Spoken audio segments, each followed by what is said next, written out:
কথা বলতে চাই বিয়ের অনুষ্ঠান নিয়ে। আমাদের পরিচিত কোনো বন্ধু, বড় ভাই বা প্রতিবেশী কারো বিয়ে হলে আমাদের একটা আগ্রহ থাকে তার বিয়েতে বরযাত্রী হিসেবে যাব বা তার দাওয়াতটা খাবো, এবং আমরা এটা বলে থাকি যে বিয়ে তো খাউন আর খাউন। তো এই বিষয়ে কিছু বাস্তব অভিজ্ঞতার আলোকে কিছু কথা বলতে চাই। ধরা যাক আপনার কোনো বন্ধু আপনাকে তার বিয়েতে দাওয়াত দেয়নি। আপনার মন খারাপ হওয়ারই কথা, স্বাভাবিক। আমার এত ক্লোজ, এত কিছু ঘুরলাম ফিরলাম, অথচ তার বিয়েতে আমি দাওয়াত পেলাম না।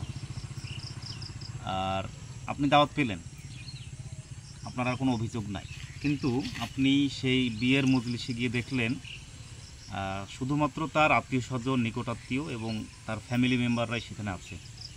আর ইতিম কোটায় আপনি সেই বিয়েতে আপনি দাওয়াত পেয়েছেন। একবার ভাবুন তো, আপনার ওই যে বিষয়গুলোর আপনি ফেস হবেন, যে ওখানে আপনাকে একা একা লাগবে। ইতিম বললাম, ধরুন আপনি ওখানকার ইতিম, আপনাকে কেমন লাগবে? নিশ্চয়ই ভালো লাগবে না।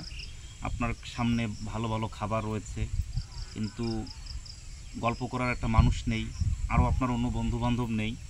তখন কিন্তু আপনাকে সেই পরিবেশটা আপনার জন্য উপভোগ্য নয় এবং খুবই খারাপ লাগবে।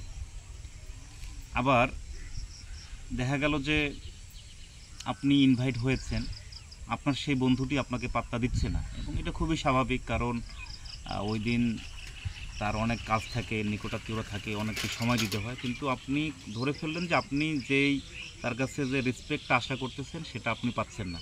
কেমনটা লাগবে? নিঃসন্দেহে ভালো লাগবে না।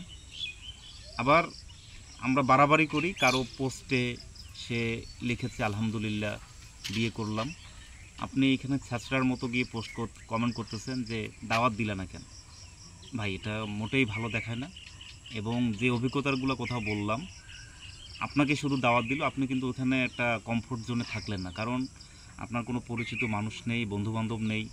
যদি পরিচিত কোনো বন্ধু থাকতো তাহলে হয়তো বা আপনি পাতে যদি দু একটা মাংস বেশি হতো, আপনি হয়তো তার পাশে, আপনার পাশে যে আছে তাকে আপনি তুলে দিতেন। খুব ভালো একটা সুন্দর একটা উপভোগ্য সময় পার করতেন। কিন্তু সে যে অ্যারেঞ্জে সাজিয়েছে বিয়েটা, আপনাকে বলেনি। আবার পরবর্তীতে আপনার সাথে দেখা হলো, আপনাকে বললো যে আসলে বিয়েটা এভাবে করলাম। আপনি হয়তো মানতে চান না যে না, এটা না, এটা সবাই বলে এভাবে। প্লিজ এরকম কোনো আর্গুমেন্টে বা যুক্তিতর্কে যাবেন না। বিয়েতে না যাওয়াটাই, অনেক দিক থেকে আমি মনে করি না যাওয়াটাই ভালো।